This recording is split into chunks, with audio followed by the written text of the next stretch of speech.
Olá, tudo bem?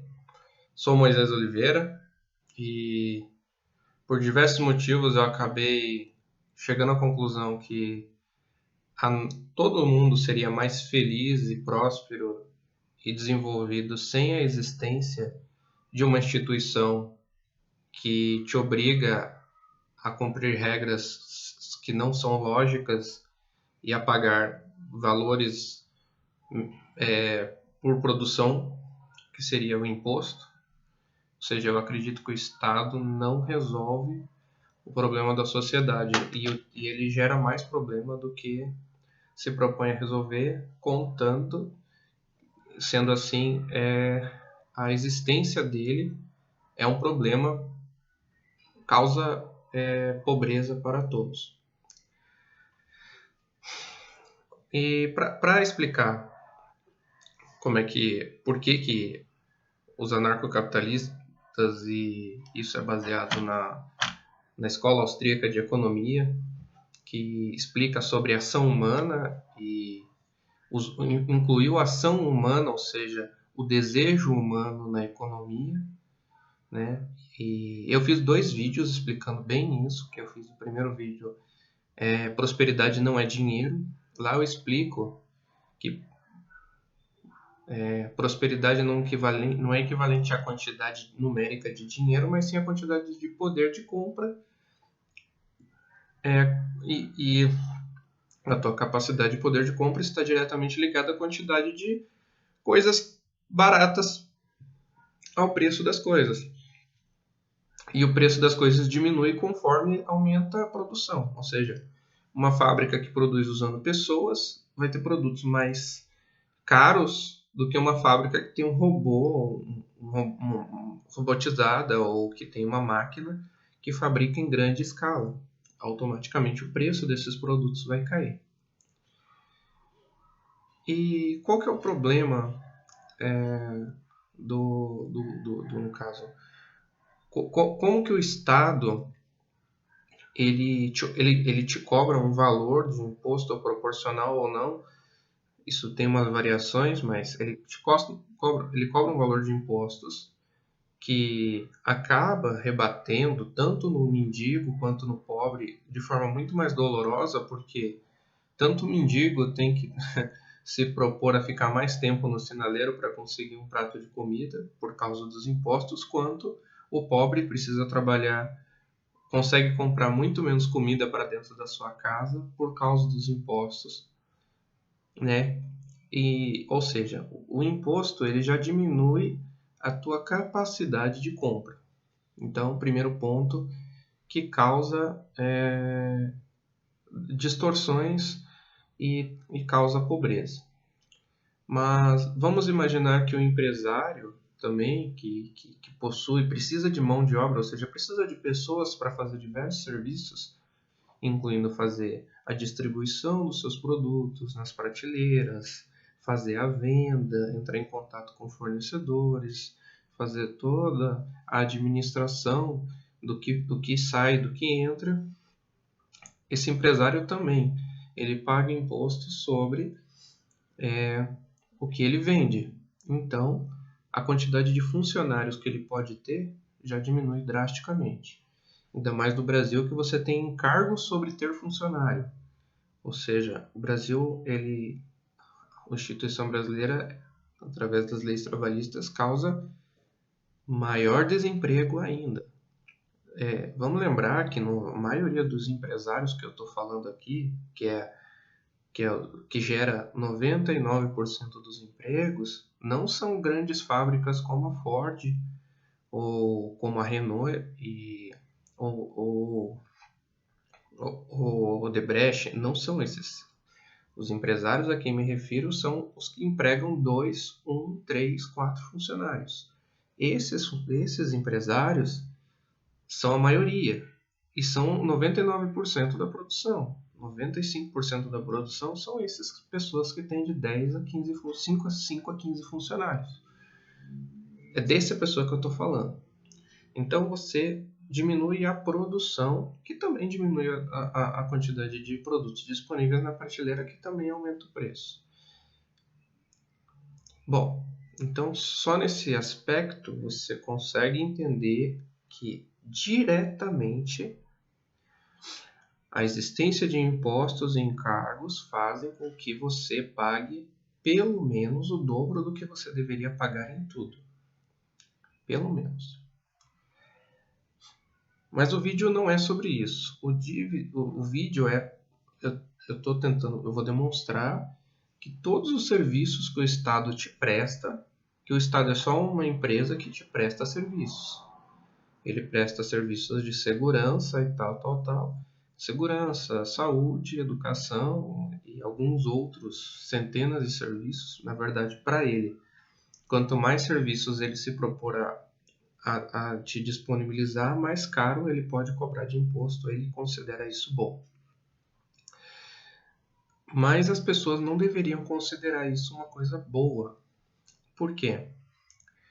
Porque imagine que quando você tem muitos padeiros numa região, eles começam a querer aumentar a qualidade do pãozinho, do pãozinho e também daqueles produtos de salgado, todos os produtos que ele oferece, ele vai querer oferecer um produto melhor. E se tem concorrência, ele vai querer oferecer um preço que seja atrativo. Então, você tem diversos padeiros e eles estão competindo por clientes. Então, eles têm que manter uma qualidade alta. Por isso que para que aqueles que desejam pães bem gostosos comprem um pouquinho mais caro, mas também não vão pagar absurdamente mais caro. Esse cara vai ter que se preocupar em melhorar o seu processo interno da sua empresa. É isso que o pessoal... É muito difícil chegar nesse ponto do raciocínio. Para uma pessoa que acabou de sair da escola, ou para uma pessoa que não vive muito na área de exatas, que vive muito na área de humanas. O empresário, quando ele tem concorrência, ele tem que otimizar a produção. Não sei se eu falei difícil aqui, mas significa que ele vai ter que, de tempos em tempos, comprar equipamentos que gastam menos gás. Ele vai ter que trocar de funcionário por um funcionário que esteja trabalhando, levando o trabalho mais a sério. O que já no Estado não existe isso. Uma vez contratado, você tem garantia. E isso tem um lado positivo para quem foi contratado, mas para todos os outros que recebem o produto ou serviço do Estado não tem nenhum benefício. Ou seja, veja que o imposto ele só tem um benefício para um lado, só para o funcionário do Estado, só para os agentes do Estado, só para quem pertence digamos assim, a turma do Estado. Para os outros não tem benefício. Por quê? Aumentar o salário de um servidor público, assim como aumentar um salário de um funcionário, não significa que ele vai trabalhar melhor. Você vai ter um aumento de desejo de trabalhar, de entregar algo melhor, mas esse aumento ele é tímido comparado a juntar o prêmio de você ser um bom funcionário com o medo de você poder ser substituído por um outro funcionário que vai fazer o seu serviço com mais rapidez e mais velocidade. O que vai fazer com que todos os clientes sejam beneficiados. Você entende? Então,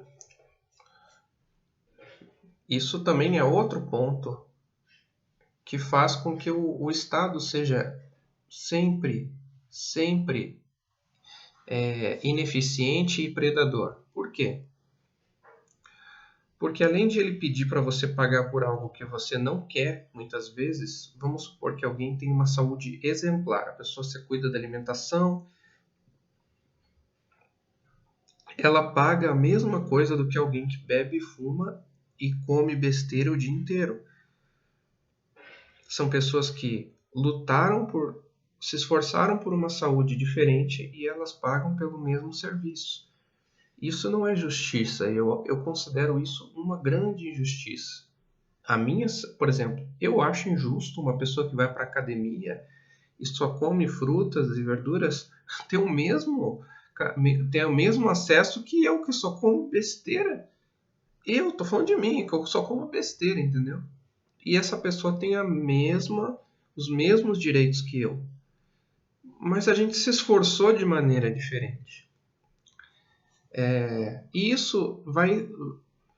Se você for um pouco. Se você refletir um pouco sobre isso, pensa. As pessoas fazem doação de coisas, de bens ou de dinheiro mesmo para os mais pobres. O mais pobre ou uma instituição de caridade, quando essa instituição de caridade tem que distribuir esse recurso com o imposto embutido no produto, quer dizer que a instituição de caridade está comprando menos alimento para as crianças que estão lá na instituição de caridade. A discussão não é rasa de que a distribuição de renda e blá blá blá. Porque para que você visualize o que eu estou falando, veja o meu outro vídeo. Prosperidade não é dinheiro, prosperidade é produção. Se todo mundo produz bastante num grupo de pessoas, e aquelas pessoas fazem comércio entre elas, um grupo pequeno lá de 100 pessoas, todo mundo vai enriquecer. Ah, vai ter um mais pobre e um mais rico? Vai ter. Mas todos vão ter alguma coisa. Se ninguém produzir nada, ninguém tem nada. Não tem a ver com dinheiro. Se as pessoas pararem de produzir, não vai ter comida na prateleira. Logo, o preço da comida vai ficar muito caro, ou simplesmente não vai ter, o que é muito pior. Então, sem produção, não existe prosperidade. Não importa quanto dinheiro você tenha na carteira, você vai ter que trocar uma Ferrari por 1 quilo de arroz. Porque não tem arroz, então você prefere jogar sua Ferrari, trocar sua Ferrari por 1 quilo de arroz do que morrer de fome. A sua Ferrari começa a perder o valor. É muito raso quando simplesmente jogam ricos e pobres e tal, porque não é essa a realidade. A realidade é classe produtiva e classe predatória. Você tem classe produtiva, que pode ser quão rico for, ele está ajudando a sociedade a ter produtos mais baratos. E a classe predatória, que é aqueles que produzem abaixo do que eles oferecem. E a única classe predatória que existe é a classe do funcionalismo público na média. Ou seja, o que eu quero dizer é que mesmo que você tenha 30% ou 40% dos funcionários públicos que produzem, que fazem valer o seu salário, pode ter certeza que 60% dos funcionários públicos fazem o trabalho muitas vezes com preguiça. Não existe urgência, não existe o medo da demissão, não existe ônus, né? E quando se fala na classe mais alta da política, é pior ainda, porque não existe ônus nenhum. Mesmo que um prefeito tome uma decisão estratégica que mate, mesmo que um governante mate através de uma decisão que ele acreditava que era justa, mate milhares de pessoas, a única coisa que pode acontecer com ele é ele receber um impeachment. Como foi o caso nosso aqui, ou como está sendo com o Donald Trump, que está fazendo várias coisas erradas com a economia. Você entende? Então a conversa não é tão superficial assim a ponto de você dizer que tem o rico e o pobre. Não. Ou existe ricos e pobres ou todos somos pobres, porque alguém tem que produzir. E esse cara que produz algo desejado, muito almejado, ele ganha muito dinheiro. O cara que produz algo que todo mundo deseja e que ele não tem concorrente, ou seja, ele produz algo que todo mundo precisa ou que deseja, às vezes as pessoas desejam simplesmente, mas ele não tem concorrente para fazer o preço dele baixar. Esse cara vai ganhar muito dinheiro.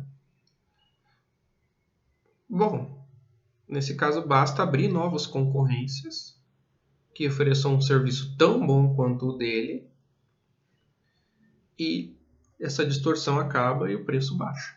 Porque ele não vai fechar a empresa dele, ele vai baixar o preço. É a única saída que ele tem para ficar competitivo. Foi uma sacada boa dos, digamos assim, de não considerar tanto propriedade intelectual, monopólio de remédio. Com remédio genérico, você conseguiu baixar o preço do remédio. Isso foi muito bom. Foi meio que um. E o governo faz isso, né? Ele só faz as coisas quando, quando tá feia, quando a foto dele tá muito feia, ele toma uma atitudezinha ali para acalmar o povo e depois continua manipulando as pessoas como se fossem um tipo de animal na sua área territorial ali. A outra.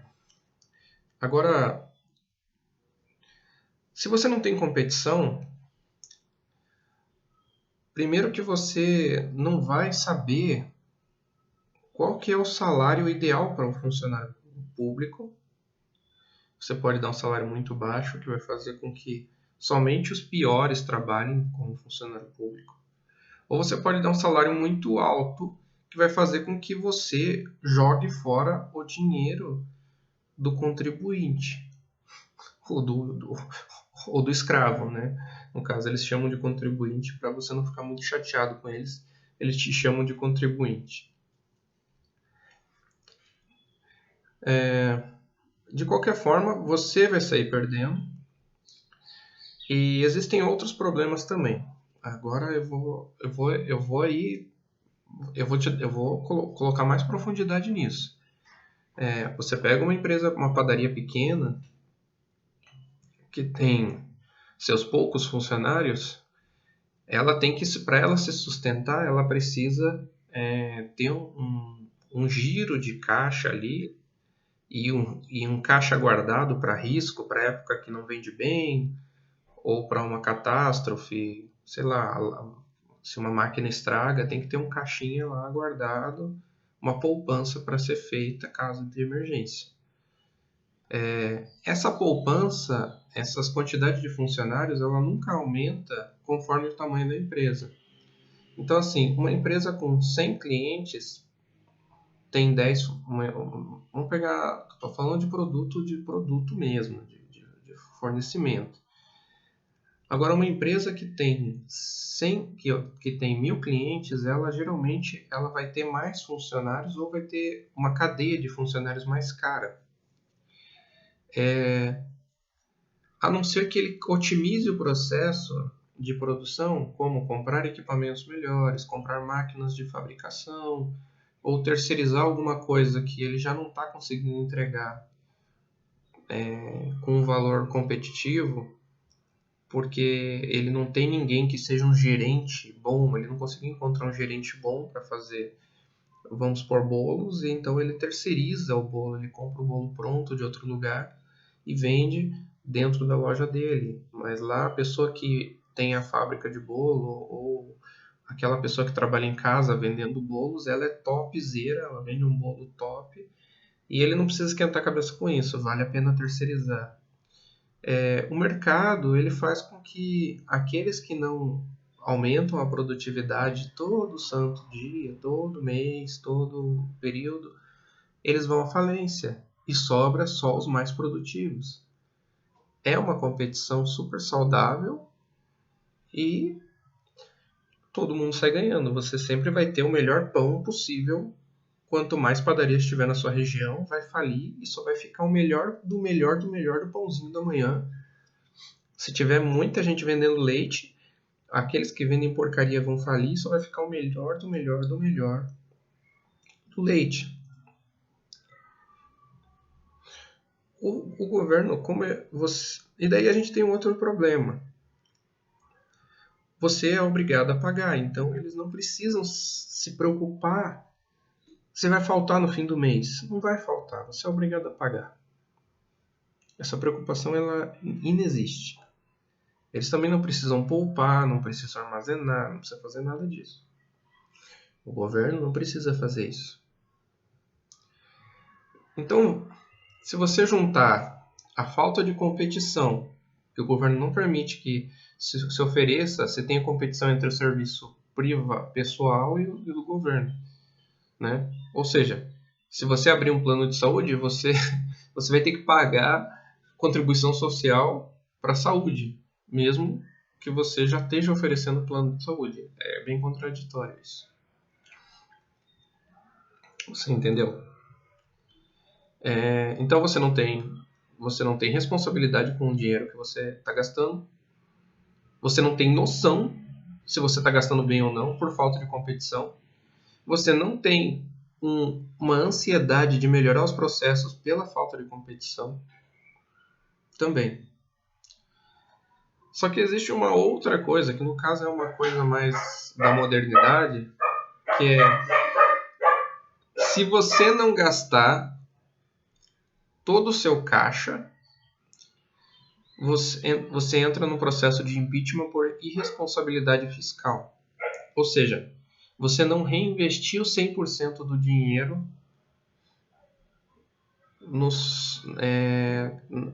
na população. Numa empresa, a pessoa pode guardar o dinheiro para comprar uma máquina à vista, negociar, para se prevenir de uma crise. A pessoa faz um caixa de armazenamento para se prevenir de uma crise. O governo ele é proibido de guardar dinheiro, ele tem que guardar a contribuição, gastar a contribuição, porque aquele dinheiro é destinado à saúde, aquele dinheiro é destinado à educação. E daí 20%, 40% é para criança, 30% é para a escola estadual e 30% para a faculdade, vamos supor. Bom, você entendeu. Eles têm que gastar. E às vezes o troço eles não conseguem gastar. E daí que eles fazem? Eles guardam aquele dinheiro para uma emergência? Não.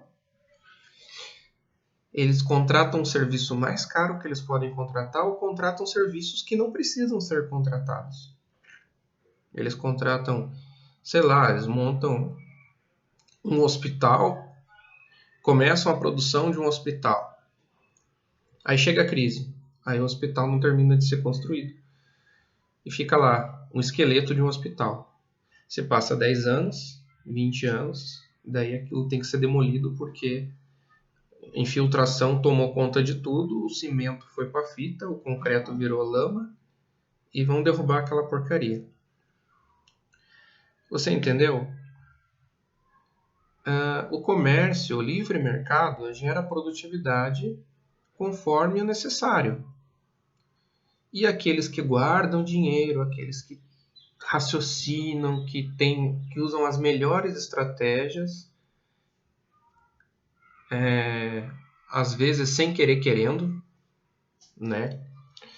Como, por exemplo, uma imobiliária que eu conheci, que eles focaram só em aluguel. E na época estava em alta.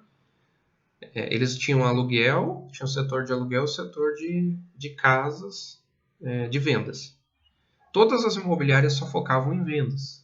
Mas essa imobiliária decidiu ficar também com aluguel. Vai que acontece uma crise. Adivinha quem sobreviveu depois da crise imobiliária? Essa imobiliária e todas as outras que tomaram essa decisão de trabalhar com aluguel também. O governo não existem 3, 4, 7, 12, 25 governos competindo pelo seu imposto. Olha, se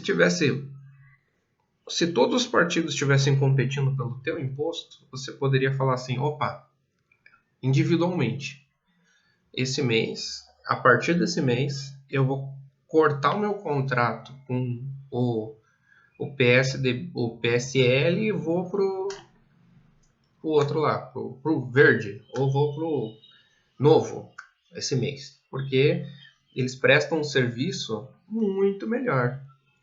Os postos de saúde dos caras são melhores, enfim, tudo deles é melhor. Então, eles administram o dinheiro com mais cautela. Mas o Estado não é isso. O Estado é uma corporação, é uma empresa, só que é uma empresa monstruosamente gigante. É um Godzilla que tem os moradores da região como se fosse um tipo de animal de estimação, e eles controlam tudo que eles conseguem controlar ali dentro e te cobram pela sua produção. Quando você paga imposto, o dinheiro que você ganhou trabalhando é a sua produção, é o resultado da sua produção. Então é só isso. Esse vídeo eu não vou entrar em mais profundidade sobre anarcocapitalismo, mas eu só estou comprovando que o Estado gasta 10 vezes mais, no mínimo, do que o mercado para fazer a mesma porcaria. E numa sociedade anarcocapitalista ou libertária, que é mais bonita essa palavra, libertária, você poderia contratar teu serviço de segurança, teu serviço de saúde, teu serviço, e existiria infinitos para escolher, teu serviço de justiça também, que só rico tem aqui no Brasil, senão você fica 30 anos esperando a resposta. E antes que alguém chegue e comece a falar, daí não vai ter pro pobre e tal, eu vou dizer um negócio para você. O pobre tem telefone celular, ele tem internet, tá? Ele paga água, ele paga luz. Ele paga água, luz e ele tem acesso, a maioria tem acesso a celulares e internet Wi-Fi, ou às vezes até tem dentro de casa a internet, às vezes até TV a cabo. Hoje em dia ainda as pessoas mais humildes ainda não sabem que dá para fugir pro Netflix. Tem gente presa na TV a cabo ainda. Entendeu? Então, muita gente pobre, com renda bem baixa, assim, abaixo de R$ 1.100, tem essas coisas, né? Por que ele não pagaria? Só que ele está pagando, como eu disse, graças ao Estado, ele está pagando o dobro do que ele poderia pagar. Tudo disso poderia ser 2, 3 vezes mais barato. Isso também significa que sobraria dinheiro no fim do mês para essas pessoas mais simples comprarem todos os outros tipos de serviços. Segurança, justiça, que provavelmente ia ser... você ia ter um serviço bem simples de justiça e mais elevados, ou seria de acordo com o seu patrimônio, porque patrimônios maiores exigem cuidados judiciais maiores, então provavelmente de acordo com o seu patrimônio você pagaria seu seguro ou sua justiça, pela sua justiça, serviço de justiça. Seria assim que funcionaria. Baseado tudo na regra de propriedade privada, ou seja, o que é teu, que é um tema muito abrangente, mas bem estabelecido. E também que você não pode agredir os outros porque você está destruindo a propriedade privada dos outros, porque você é a sua primeira propriedade privada, que você não pode ser vendido para ninguém, ou não existe como você nem assinar um contrato, né, que na verdade uma das regras mais legais, assim, bacanas, é que não existe contrato de... Você não tem como assinar um contrato de algo que você não consegue mensurar. Como assim? Um contrato sobre se eu vou ficar 100 anos à disposição sua, por exemplo, para te ajudar a pessoa a fazer esse contrato. Aí ela pode usar de sacanagem, saber que ela tem câncer, que ela vai morrer, e daí a família fica com a grana por 100 anos. Então esse tipo de contrato absurdo, como escravidão. Eu faço um contrato que eu sou teu escravo, isso também é impossível no anarcocapitalismo, porque não tem como você transferir você para outra pessoa. É impossível fazer isso. É uma conversa bem difícil de explicar. Mas todos os... E a internet torna possível a destruição de empresas malignas através do boicote. Que antes somente uma instituição armada e gigante como o Estado poderia destruir, explodir essa empresa e sumir com ela. Agora o próprio mercado faz essa empresa se explodir através do boicote de redes sociais e tudo. Então a proposta do anarcocapitalismo é que todos os serviços deveriam ser privados. Todos os serviços. Parece maluquice, mas se você analisar bem, e se você começar a perceber que olhar o Estado só como uma empresa prestadora de serviços, ao invés de olhar o Estado como se ele fosse algum tipo de Deus, ou algum tipo de santidade, onde todos que estão lá não querem dinheiro, só querem o bem de todos, isso é mentira. Na verdade, todo ser humano quer o bem do próximo por padrão. Exceção à regra são aqueles que querem que todo mundo se machuque ou se lasque ou quer ver as pessoas sofrendo. Isso é uma exceção. Na média, as pessoas querem que as pessoas sejam felizes. Existe a inveja, mas não é o pensamento predominante, né? Bom, ficou um vídeo longo, mas por hoje é isso. Valeu!